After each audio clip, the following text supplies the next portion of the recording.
ചോദ്യമുണ്ട്. നിങ്ങൾ ഈ യങ്സ്റ്റേഴ്സ് ആയിട്ടുള്ള മുസ്ലിം കമ്മ്യൂണിറ്റിയിൽ എന്തെങ്കിലും വല്ല മാറ്റങ്ങളോ ചലനങ്ങളോ കാണുന്നുണ്ടോ? കാരണം ഞാൻ വെറുതെ ഒരു ദൂരെയുള്ള ഒബ്സർവേഷൻ ആട്ടോ. ഇപ്പോൾ ഞാൻ മലപ്പുറം ഡിസ്ട്രിക്റ്റിലുള്ളതാണ്. അപ്പോൾ ഇവിടുത്തെ ഈ കോളേജ് ഗോയിങ് മറ്റേ പ്രായപൂർത്തിയായിട്ടുള്ളവരൊക്കെ അവരൊരു ഒരു ഡിഫറെന്റ് രീതിയിൽ അവർക്കാണ് കൂടുതൽ പഠിപ്പും ആണുങ്ങളെക്കാട്ടിലും അവരാണ് ജോലിക്ക് നോക്കുന്നതും. പണ്ടത്തെ പോലത്തെ ഒരു ട്രഡീഷണൽ ലൈനിൽ നിന്ന് അവർ സ്ട്രഗിൾ ചെയ്യാണ് പുറത്തേക്ക് പോകാമെന്ന് എനിക്കൊരു സംശയം. അപ്പൊ അത് ഈ വോട്ടില് വല്ല മാറ്റങ്ങളും ഉണ്ടാവുമോ? എന്താണ്, വല്ല റീഡിങ്ങും ഉണ്ടോ അതില്? പറഞ്ഞുതരാൻ പറ്റുമോ? മാറ്റങ്ങൾ ഒരുപാട് ഇസ്ലാമിക സമുദായത്തിൽ വരുന്നുണ്ട്. അതാണല്ലോ എക്സ് മുസ്ലിമീങ്ങളുടെ ഈ പിന്നെ വർധനവ്. കേരളത്തിൽ ഒരുപാട് എക്സ് മുസ്ലിങ്ങൾ ഉണ്ടായിക്കൊണ്ടിരിക്കുന്നുണ്ട്. അതൊക്കെ എന്തുകൊണ്ടാണ്?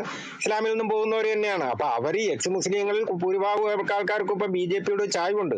ബി ജെ പിയുടെ ചായ്വ് എക്സ് മുസ്ലിങ്ങൾക്ക് ബി ജെ പി ചായ്വ് ഉണ്ടാകാനുള്ള കാരണം എന്താണെന്ന് ചോദിച്ചു കഴിഞ്ഞാൽ, ഇവിടെ ജിഹാദികളെ ഇല്ലാതാക്കണമെങ്കിൽ ബി ജെ പിക്ക് സാധിക്കുള്ളൂ എന്നുള്ളത് അറിയാം. ജിഹാദികൾ ഇവിടെ ഇല്ലായ്മ ചെയ്യണമെങ്കിൽ ഈ ഇസ്ലാമിക ഭീകരവാദം ഇല്ലാതാക്കണമെങ്കിൽ അത് ബി ജെ പിക്ക് സാധിക്കുള്ളൂ. അല്ല കോൺഗ്രസിനോ സി പി എമ്മിനോ വോട്ട് ചെയ്തുകൊണ്ടോ അവർ ഭരണത്തിൽ വന്നുകൊണ്ടോ യാതൊരു കാര്യവുമില്ല. അവർ രണ്ടു കൂട്ടരും ജിഹാദികൾക്ക് ഓശാന പാടുകയും ജിഹാദികളെ വളർത്തുകയും ചെയ്യുകയുള്ളൂ എന്നിവിടെ ഈ ഇസ്ലാമിൽ നിന്നും പുറത്തു വരുന്ന ആൾക്കാർക്ക് വ്യക്തമായിട്ട് അറിയാം. അതുകൊണ്ടാണ് 90% ആൾക്കാരും എക്സ് മുസ്ലിങ്ങളിൽ 90% ആൾക്കാരും ബി ജെ പി ചായ്വ് പ്രകടിപ്പിക്കുന്നത്. അത് പാർട്ടിയോടുള്ള കൂറുകൊണ്ടല്ല. കാരണം ജിഹാദികളെ ഇല്ലായ്മീക രാജ്യത്തെ രക്ഷിക്കുക. ഏറ്റവും വലുത് രാജ്യമാണല്ലോ. രാജ്യത്തിന്റെ എതിര് നിൽക്കുന്ന, രാജ്യത്തിന് ഭീഷണിയായി നിൽക്കുന്ന ഇസ്ലാമിക ഭീകരവാദം, ജിഹാദിസം, അത് ഇല്ലായ്മ ചെയ്യണമെങ്കിൽ ബി ജെ പിക്ക് സാധിക്കുള്ളൂ എന്നുള്ളത് എല്ലാ മനുഷ്യർക്കും അറിയാം. ഇന്ത്യയിലുള്ള എല്ലാവർക്കും അറിയാം. എക്സ് മുസ്ലിമുകൾക്ക് പ്രത്യേകിച്ചറിയാം. പിന്നെ ചില എക്സ് മുസ്ലിമുകൾ ചില മതേതരവാദികളുണ്ട്.